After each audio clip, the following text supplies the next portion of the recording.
Perkenalkan, nama saya Adi Janwantoro. Saya salah satu dosen pada program studi Sistem dan Teknologi Informasi Fakultas Teknik Universitas 17 Agustus 1945 Surabaya. Pada kesempatan kali ini saya akan menyajikan video pengajaran di mana pada video ini merupakan bagian dari dokumen pernyataan diri dosen untuk unjuk kerja pada Tridharma Perguruan Tinggi dalam proses sertifikasi dosen. Nah, pada video ini saya akan menyampaikan pemaparan pada mata kuliah Sistem Basis Data, di mana pada mata kuliah ini merupakan mata kuliah kepakaran saya, serta saat ini saya juga menjadi dosen pengembang RPS pada mata kuliah Sistem Basis Data. Mata kuliah ini merupakan mata kuliah wajib prodi dengan bobot 3 SKS, di mana 2 SKS berfokus pada materi dan 1 SKS berfokus pada praktek dan implementasi. Nah, mata kuliah ini diambil pada semester genap, khususnya pada semester 2. Pada mata kuliah ini terdapat 2 JPL, yaitu pada JPL 06 dan juga JPL 08, yang dimana fokus dari JPL ini terkait dengan sistem basis data, mulai dari desain sampai implementasinya. Mata kuliah ini membahas konsep dasar dan lanjutan pada sistem basis data, mulai dari pengenalan sistem basis data, desain sistem basis data relasional, serta penggunaan SQL untuk manipulasi dan pengambilan data. Nah, materi ini juga mencakup indexing dan peningkatan kinerja pada sistem basis data. Selain itu juga meningkatkan performa manajemen, transaksi, dan juga kontrol konsistensi, keamanan data, serta pengaturan hak akses pengguna. Harapan utama dari mata kuliah ini adalah mahasiswa dapat membangun sebuah sistem basis data yang optimal dan handal, yang dimana nantinya akan mendukung proses kinerja pada sebuah sistem informasi. Mata kuliah ini terdiri dari 16 pertemuan, di mana pada pertemuan ke-9 dan ke-16 digunakan sebagai evaluasi. Pada mata kuliah ini, referensi utama yaitu kita menggunakan buku Database System Design Implementation and Management karya Rob Peter Cornell Carlos. Kemudian ada juga buku tentang Database Design Using Entry Relationship Diagram karya dari Sika Bagui. Kemudian selanjutnya yaitu buku terkait dengan Introduction NoSQL Database, yang dimana berfokus pada MongoDB.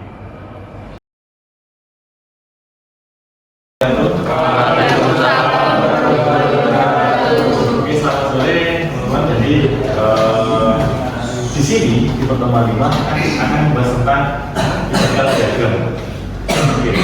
Nah, physical diagram ini ilustrasinya adalah ketika kita bangun rumah, kita bisa apa dulu kira-kira?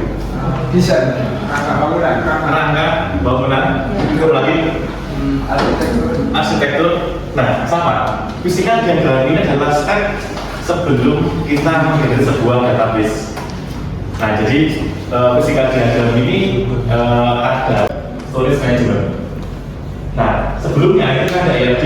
ERD itu kalau kita hubungan dengan pembangunan gedung misalnya, ERD itu adalah arsitek ya. Jadi ada rentan, kemudian ada luas, kemudian ada tinggi dan lain. Nah, physical diagram ini adalah komponen pada rumahnya. Contoh pakai bata merah atau pakai bata ringan, kemudian mungkin bajanya dengan spesifikasi ketebalan 5 meter ataupun ketebalan bisa ketebalan 5 mm ataupun 10 mm. Nah, menangkap ya konsep dari physical diagram. Nah, kita akan membahas lebih detail lagi terkait bagaimana kita membuat sebuah desain sebelum kita mengirim sebuah database. Nah, capaian kita kali ini yaitu kita akan bisa membuat sebuah grand design, sebuah sistem khususnya pada sebuah database. Nah, apa sih yang dinamakan physical diagram? Physical diagram yaitu representasi tingkat implementasi dari model basis data, yang dimana menunjukkan bagaimana sebuah struktur data akan dilaksanakan secara nyata di dalam sebuah DBMS. Oke, contoh ini, ketika kalian membuat sebuah rumah tanpa desain, tanpa berpikir matang terkait dengan bahannya apa, kira-kira apa yang terjadi? Dengan rumah ada bisa jadi, tapi mungkin ketahanannya tidak terlalu lama. Nah, di sini sama seperti ada database. Kalau kalian membuat sebuah database ya di MySQL Server atau PostgreSQL lain, itu tanpa desain diagram, maka nantinya terjadi beberapa, misalkan terjadi data crash ya, kemudian regresi data ya, data yang ganda dan lain. Nanti kita akan bahas lebih lagi.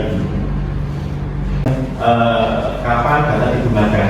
Ada insert, retrieve, delete, modify, dan juga load. Kemudian harapan dan persyaratan waktu yang respon, kemudian keamanan data seperti apa, pencahayaan ini backup ya, backup, kemudian pemulihan, retensi, dan juga integritas. Itu nanti didesain pada physical diagram atau physical design. Kemudian yang kelima, dapat deskripsi teknologi yang digunakan untuk implementasi basis data. Nah, apa saja sih yang bisa diterima terkait dengan physical design? Yang pertama adalah format penyimpanan data. Jadi di sini nanti kira-kira ketika kita membuat sebuah kolom namanya ID misalnya ataupun nama mahasiswa, itu kita bisa mengindikasikan atau membuat nilai, membuat format fakta, tapi bukan data yang string. Ada string ya, ada apa lagi? Ada float, ya ada yang ada enggak? Tidak sama seperti itu. Jadi kita harus mendefinisikan kira-kira tipe data yang kita pakai. Kemudian yang kedua, komposisi atau struktur fisik. Fisiknya sebuah data. Nah ini lebih ke bagaimana sebuah data itu disebarkan terhadap beberapa tabelnya. Kemudian yang keempat yaitu mengoptimalkan query dan maksimalisasi performa project query. Kemudian ada storage format, jadi pemilihan format penyimpanan data untuk satu atribut di DBMS ini menyediakan satu set tipe data ya. Kemudian tipe data ini bisa dipilih ya untuk meminimalkan ruang penyimpanan data dan memaksimalkan integritas sebuah data. Dan kemudian ada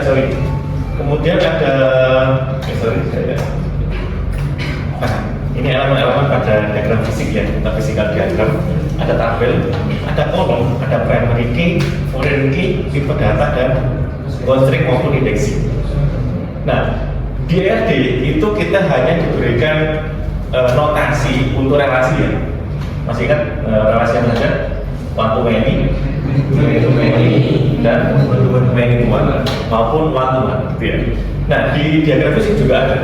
Jadi, hanya untuk pembatas atau sebagai rule. Kalau misalkan gini, contoh aturan untuk not null ya. Pernah nggak melihat sebuah database yang relasinya itu tidak boleh kosong? Misalkan gini, ada database, ada tabel KRS dan ada tabel mahasiswa. Pernah lihat nggak?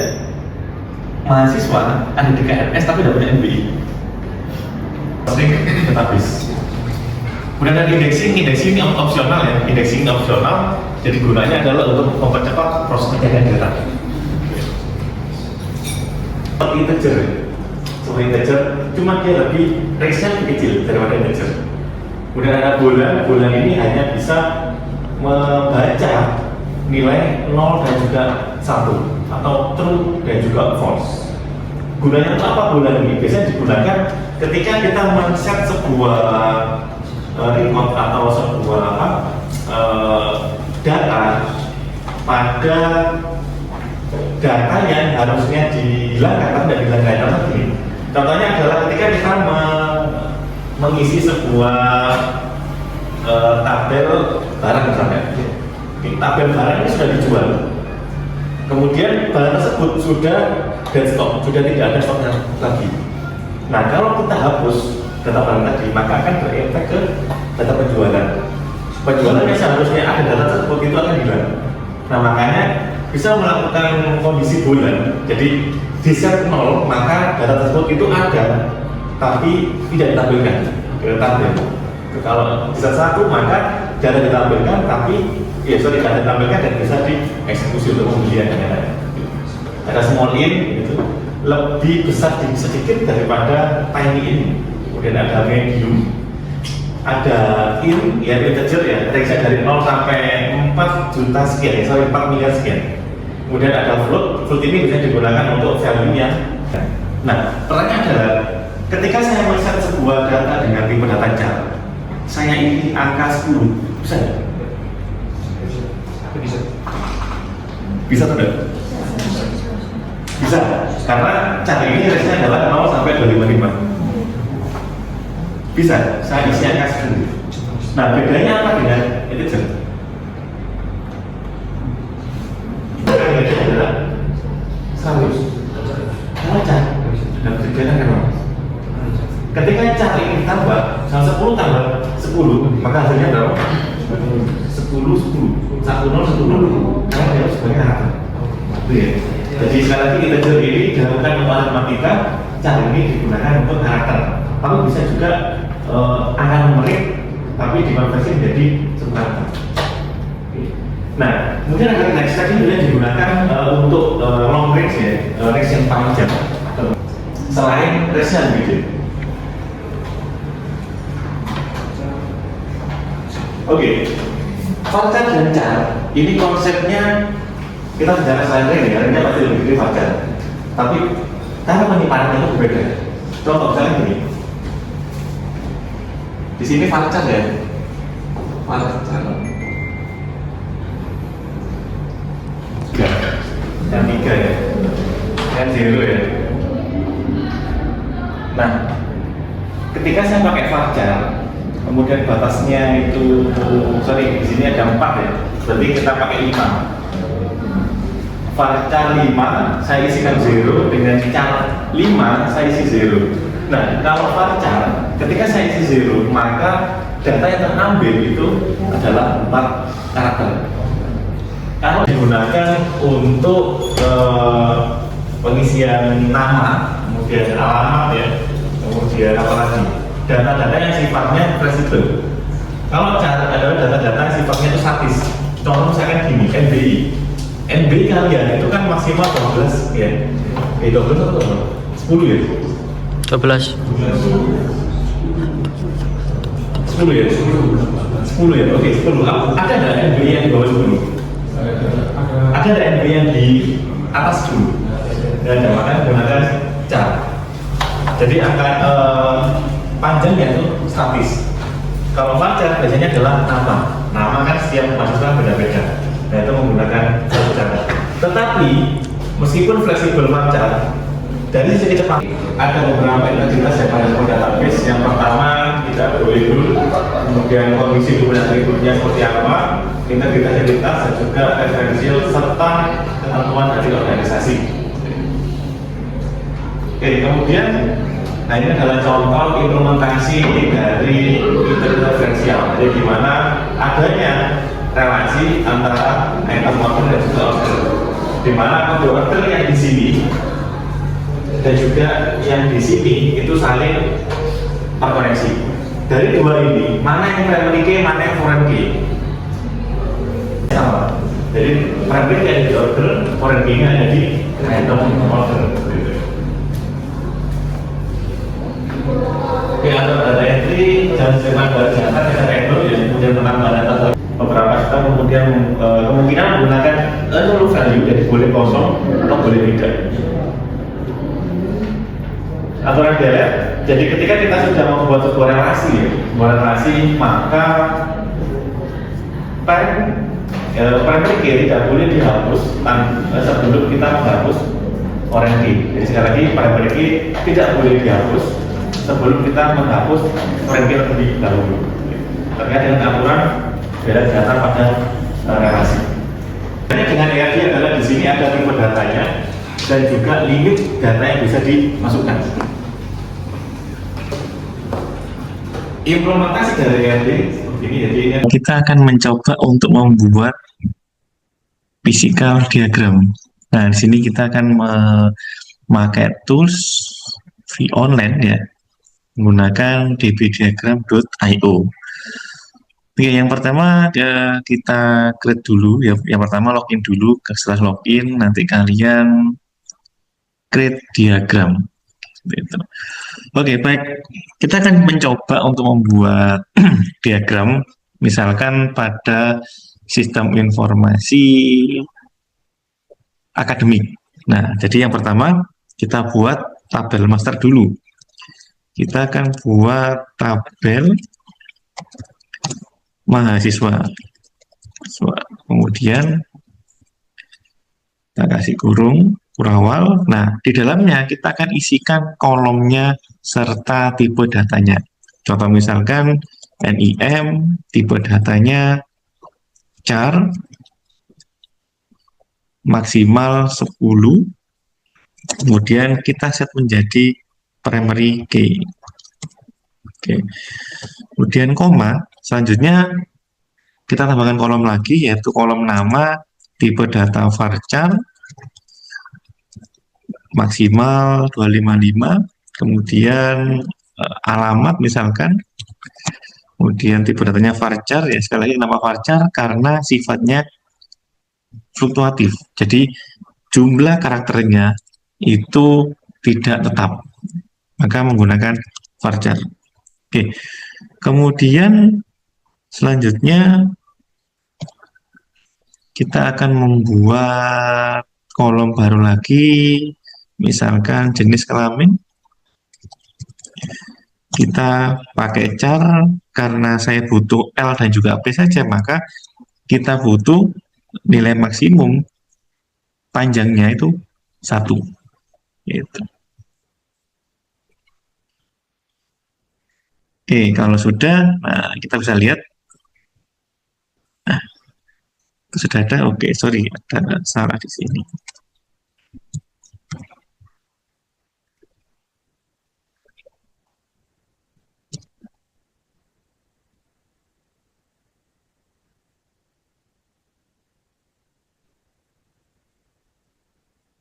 PK.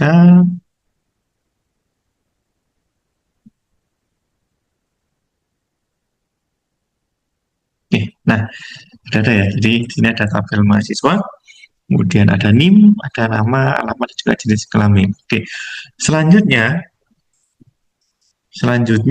berarti ada dosen. Nah,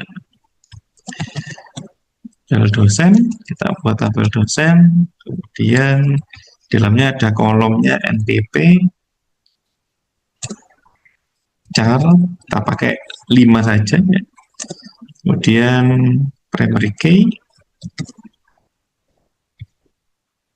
kemudian ini table. Oke. Kemudian ada nama varchar 255, kemudian ada alamat, kemudian varchar tipe datanya 255. Di sini jenis kelamin juga, jenis kelamin char 1. Oke, selanjutnya misalkan kita anggap mata kuliah ya, mata kuliah.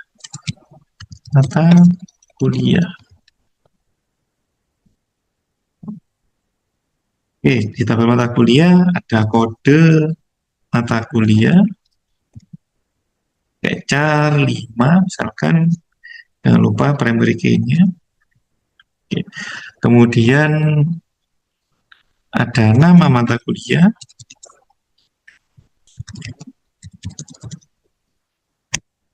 kita pakai varchar 200 misalkan. Oke, seperti ini. Nah, ilustrasinya adalah nantinya di dalam mata kuliah ini mahasiswa mengambil mata kuliah. Jadi pertama lagi tabel KRS. Oke. Ada kode KRS char 10 misalkan. Nah, di sini yang kita butuhkan adalah kode KRS, kemudian ada kode mata kuliah, dan mahasiswa. Seperti itu.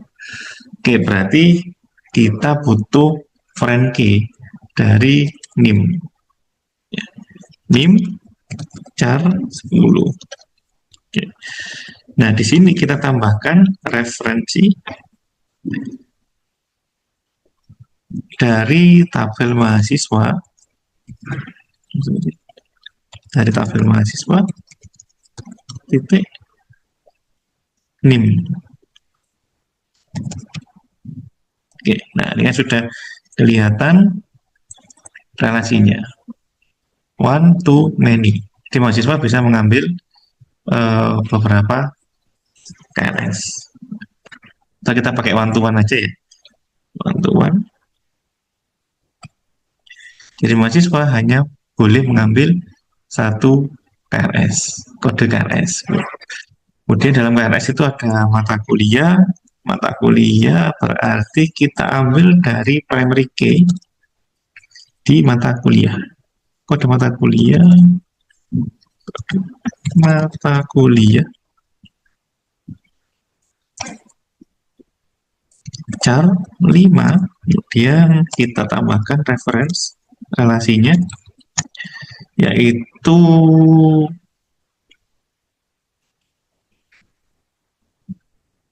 one to one ya. One to many berarti kita pakai seperti ini. Mata kuliah titik kode mata kuliah. Oke, seperti ini. Jadi one to many. Jadi satu KRS bisa beberapa mata kuliah. Oke. Kemudian ada dosen pengampu.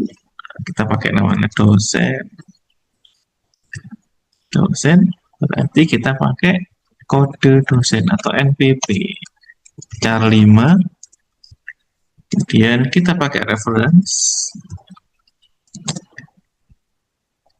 sama ya,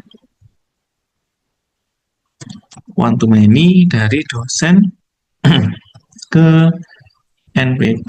Nah, seperti ini. Nah, ini sudah jadi. Ini adalah contoh implementasi physical diagram. Di mana bedanya dengan ERD adalah di sini ada tipe datanya dan ada constraint-nya atau batas panjang karakternya yang nanti bisa diinputkan. Seperti itu. Oke. Dari sini kita sudah bisa impor menjadi .sql. Oke.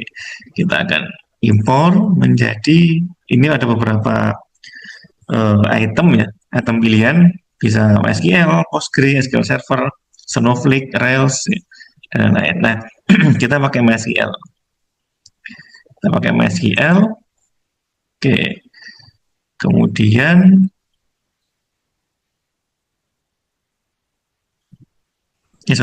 ekspor ke MySQL. Oke. Relasi ya. Relasi ada karyawan beratensi, jabatan karyawan, proyek ke prosesan proyek, dan skema bonus dan lain-lain. Nah, seperti ini adalah implementasi dari physical diagram. Nanti dari sini kalian bisa ekspor menjadi .sql. Dari SQL nanti bisa diimpor langsung ke dalam sebuah database. Seperti ini. Ada kan? Pak izin tanya, kan sempat dibahas kalau menghapus foreign key dulu daripada primary key. Tapi kalau kita ternyata menghapus primary key dulu itu akan jadi nanti ada notifikasi error dari MySQL-nya bahwa harus menghapus foreign key terlebih dahulu. Atau juga bisa nanti errornya adalah data ini sudah digunakan. Kalau misalkan kalian tidak membuat relasi antar tabel, maka kalian bisa menghapus primary key tanpa foreign key. Tapi kalau sudah ada relasinya, maka kalian tidak bisa menghapus antara primary key terlebih dahulu daripada foreign key. Pak izin bertanya, untuk tadi kan sempat ada tipe data yang namanya block ya Pak? Iya. Itu kan digunakan untuk gambar aja atau gimana? Terus dan juga kan biasanya kan digunakan untuk data yang unstructured. Jadi ketika gambar ini dimasukkan ke blok itu apakah langsung terkonfirmasi menjadi biner atau gimana? Oke. Nah, ada dua cara. developer itu menyimpan sebuah gambar. Yang pertama dikonversi menjadi blok. Apakah langsung terkonversi? Tidak. Jadi nanti ada fungsi namanya base64 encryption. Itu nanti diubah dari JPEG dengan format biner dengan mengubah menjadi base64 encryption namanya. Nah, ketika membaca, kalian tidak langsung baca, tetapi harus diubah lagi dengan base64 decryption. Jadi dari tadi sudah menjadi informasi awal. JPEG-nya tadi disimpan ke direktori. Nah, posisi direktorinya itu disimpan di tabelnya.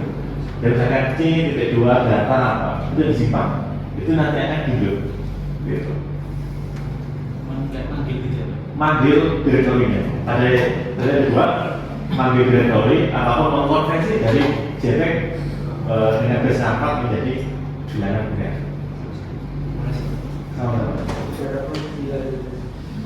Oke, baik. Kalau sudah ada pertanyaan, berikut adalah latihan soal ya.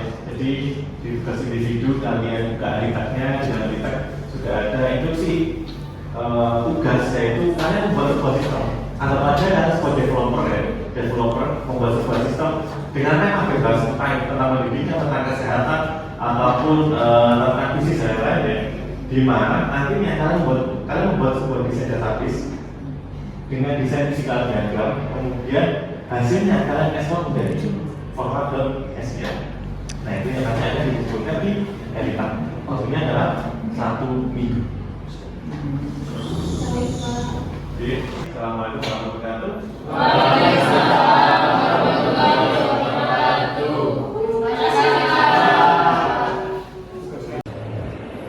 Mungkin sekian dari apa saya paparkan. Atas perhatiannya, terima kasih. Wassalamualaikum warahmatullahi wabarakatuh.